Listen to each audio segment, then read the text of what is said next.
reflecting on things and doing things and working, you know. Gotta work, gotta work, gotta work. See all the signs everywhere. Here's your sign. You know what I mean? But I just been really focused, trying to really focus. I should have been, focusing a lot more than I should have been. You know what I mean? I think at this time right now, I think a lot of people are having some difficulties right now focusing, right? And trying to figure out and trying to navigate in these chaotic waters, right? What's right and what's wrong, what's up, what's down, right? All around, and I think that's got a lot of people, including myself, in their heads a lot, right? And that could be a good thing, and it could be a bad thing. For myself, my head is not a safe neighborhood to be alone, right? And I don't often like to share what's on my mind a lot. I keep everything inside. Kind of introverted a lot. I'm an introvert with extrovert personality traits, right? I mean, I've been in a lot of situations in my life where I've had to learn how to be a social butterfly. And so, I mean, I can do that, but it takes a lot of energy from me, you know? And it's like a battery, right? I'm going to need my alone time and all that kind of stuff to just to recharge and be able to do that again. About focusing though, real quick, man, I'm just trying to get this out of here, you know what I mean? Look, focusing is kind of hard for me. I like to think that I can multitask a lot, and I like to take on a lot of things at one time. And then sometimes other people will come at me with some stuff. I'm not blaming anybody else. I'm just saying. And they'll have some stuff, and then I'd like to take on their stuff. That's not them saying, hey, Andrew, check this out. I need you to put more on your plate. I need you to have some, second helping, right? Here's some more heaps on your already full plate, right? I already assume that, and I do that, and I take that on myself. It's something I've done since I was a little kid. I think because I've been in a lot of bad situations, and I've had a lot of stress on myself. I think, and I don't like other people to deal with that kind of stuff. You know what I mean? I think that I allow my past to kind of dictate a lot of my heart, and it goes sometimes intended in a good place, but sometimes it's often used, abused, and flushed down the toilet like used toilet paper, and that right there can get me, and then it can get me in my head stewing on a lot of other stuff, and then that gets me out of focus to bring it back, circling back onto the focusing part, right? And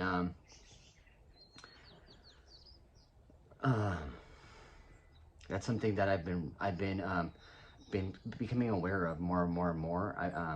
There are some things that I can become aware of, and I just push down. You know what I mean? I'm like, I don't want to deal with this right now. You know what I mean? I mean, no matter what, you know what I mean? Sometimes life comes up and it's like, oh, blah, blah, blah, blah, blah, blah. You're going to deal with this. You know what I mean? And I just want to say that I'm not thankful enough for some of these people that I have in my life that are challenging me to do better, to be better, right? And I sometimes can get in my own way. I sometimes will see that as them being a threat, right? And or hey, it's taking me out of my comfort zone, right? And I'll mistake that, and I will act in a way that's inappropriate, and I shouldn't. And only afterwards do I feel like the douche in the ass that I should be feeling the whole time. And should I apologize for that? Absolutely, 100%. You see, a lot of people like to think that leadership is just taking on all the good stuff, all the hard stuff, and attacking other people and this and that, when criticizing people when they're right, when they're wrong, and everything else. But a lot of leadership is helping lift all the tides, right? Being a tide that lifts all boats. But it's also one that comes and humbles himself and corrects the record, and lets everybody know that humility is strength, right? And coming and apologizing when you're wrong and you've been wrong is also strength and leadership. It's something that we don't have today. It's something that we haven't seen in a long time. And it's something that in my lifetime, it's taken me a while to realize is leadership. A lot of people, especially where I come from, you know, in the streets, in the ghetto, in the hood, they see that as weakness, and they have a whole um, toxic perception of what it is and what it's not, right? And we need to go back to the basics, flip it all around, and and become the people that we're supposed to be, and make the people that we come from proud, right? And that's what I'm trying to do, right? Um, I'm trying to be better than I used to be at all times, no matter what. And sometimes I get in my own ways. Like I said, sometimes I get in my own head and I think, hey, this isn't worth it. You know what I mean? The voices in my head, you know, I call it the council. You know, the council sometimes overrides what's best. You know what I mean? And it gets in my head, and I'm like, oh man, you know, hey, these people aren't your teams. This isn't your team. Blah blah blah. You know what I mean? Because I've been betrayed, I've been backstabbed, I've been hurt and abused and lied to. I've been um, hurt, and I've been taken for granted a lot, and I push people away. I put up these guards, and I push people away in order for that not to happen. And in doing so, I've realized that I'm only myself creating that situation in it all itself. I'm making what I think is inevitable happen itself.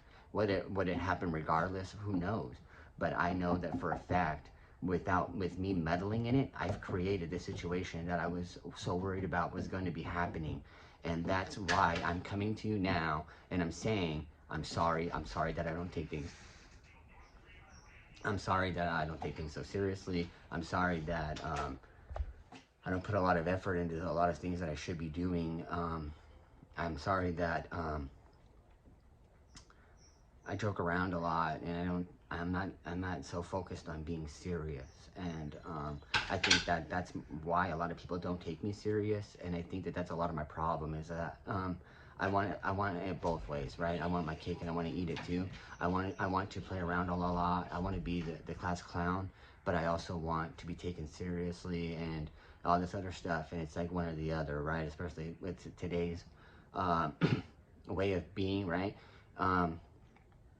People want to put you on boxes and everything else, right? Categories, you know, compartmentalize everything, right? And for one reason, my whole life, it's been kind of hard for people to do that for myself. And so that's why I'm trying to, you know, adapt to this way of life that we have going on. And, you know, sometimes it's hard for me. Sometimes sometimes I say things that I really mean and I really intend to do and really want to do.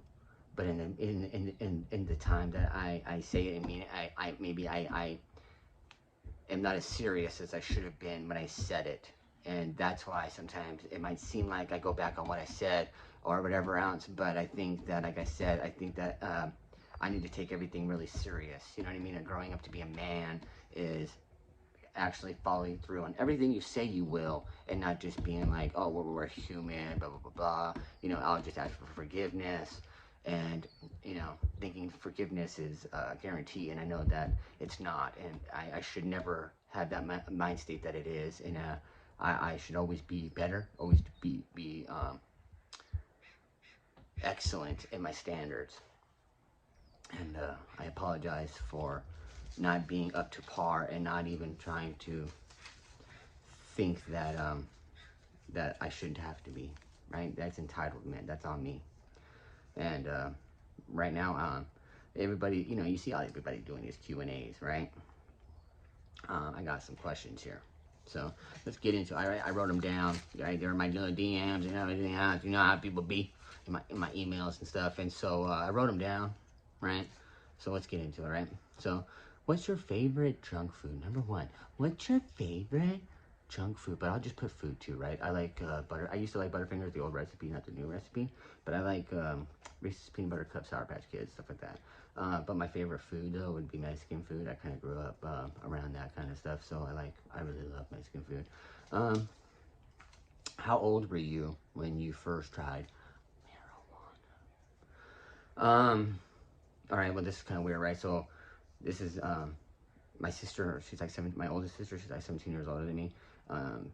She used to blow it in my face when I was a couple months old, and then when I was 8 years old, she smoked me out, and then when I was like 13, I really just started going at it myself, right? How old were you when you first tried beer? My first beer was Red Dog. Right, they don't even make it anymore. I was like 5 years old, 4 or 5 years old. Some guy in the complex that we lived in was sitting down by the pool and was like, "Oh, you want a sip?" Got a sip that way. How have you ever gotten blackout drunk? In my high school days, yeah, because my sisters, I have 3 sisters, 1 brother. They're older than me, 17 years, they're 13 years older than me, and they used to always, I'm the baby, so it's like, oh, let's see what we can do with this and that, right? And laugh and be the butt of the joke sometimes, right? And so yeah, I've been like that. I don't really like alcohol. I don't really drink that much. Have you ever broken any bones? Yeah, I've broken my nose 4 times. I've broken my wrist, my fingers, my toes, stuff like that. What's the most embarrassing place you've ever been busted having sex? Um, I got busted one time in a park, um, in my Ford Explorer, and the cops busted us. Right, 2 cop cars. What are you doing? Blah, blah, blah. And they took us out. They sat us down. They were like, "Oh, what's going on?" And then they were dogging us because they were like, "Oh, you know what I mean? Hey, bro, you should be able to afford a motel room. Like Motel 6 is like $50, $60 a night. You know what I mean? Don't be cheap and don't be doing it here like this. You know." They were laughing at us, and then they got a call for a high-speed chase and took off. We got lucky on that one. Have you ever told a lie? Yeah, when I was a kid, I used to get in trouble all the time, and then I would tell lies to get out of it. And I would also lie to protect my family. My mom and my dad were crackheads, and my stepdad had the parole officer and the cops at the house all the time for beating and drugs and stuff like that. And when the cops come and stuff like that, when the school would ask, when everybody else would ask, what happens in the house stays in the house. That was the policy.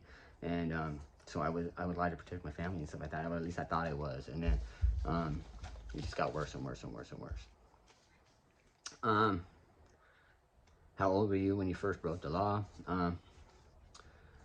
Well, I used to ride bikes with no helmet. I mean, there's a lot like that. But I mean, when we were kids, we used to shop with candy and stuff like that. Other kids and stuff like that would pay us beer, steal beer, and whatever, and pay us money and stuff like that. We were like, I don't know, middle school and stuff like that. What would you do if you ruled the world?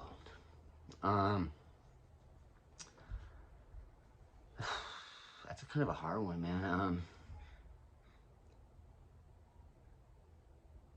There's I would try to have people to understand that it's not all about working, paying bills, and dying. I would have people be more interested in being themselves and opening up and having more artistic and creativity in the world, more beauty, you know, just more, having more people be real and raw than anything else. Where do you see yourself in 5 years? Oh, that's like one of them, what do they call it? One of the interview questions. And, sir, okay, and where would you see yourself in 5 years, right? And it's like one of those questions that people hate to ask, right? It's like, I don't know. I used to always say, I'm hoping to climb up the corporate ladder in this company because I just want to be a company man, right? Whatever they, right? And it's like, that's the question that they know. It's like, dude, that's just what you're just saying what we want to hear, right? Where do I see myself in 5 years? I couldn't say that I would never see myself where I am now. So, I just hope and I pray that I could stay onward on this track, that I could be getting better, and hopefully that I could see ourselves COVID free in 5 years. But I could see myself at least more independent financially and everything else. But other than that, I can't really think of anything where I see myself. I just hope that I'm still alive and kicking. I dropped one. Have you ever played hooky? Yeah, I used to at school all the time. I used to get picked on and bullied all the time. Just a little fat kid and stuff like that. And I always had problems at home, so it's like I was always kind of like school was like kind of escape, and I would always just be like trying to play around and stuff like that. And so I never really had fun. So yeah, I would play hooky all the time, and I would go out and we would just ride our bikes around town and get into stuff and meet people that way and learn about life. What's something you wish you could do better? I wish I could focus. I wish that I could stay committed to things longer than I do, and I wish that um,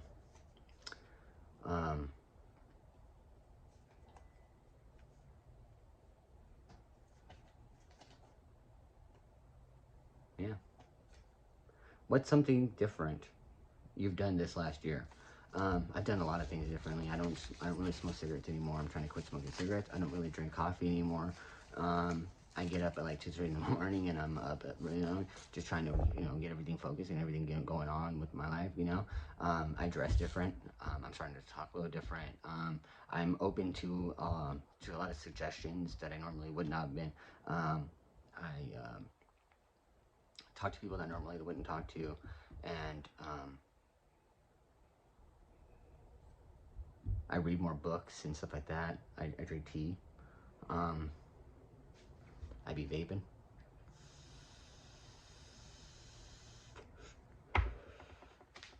And, yeah, I just try to do it. Anything that I normally would not have done last year or the years before, I go, oh, I should be doing this. I should be doing that. You know what I mean? And so, I mean, it's kind of hard to just pick 1 or 2 things. You know what I mean? And, so yeah, I mean, I hope you guys please forgive me. You know? Alright, I love you guys. Bye.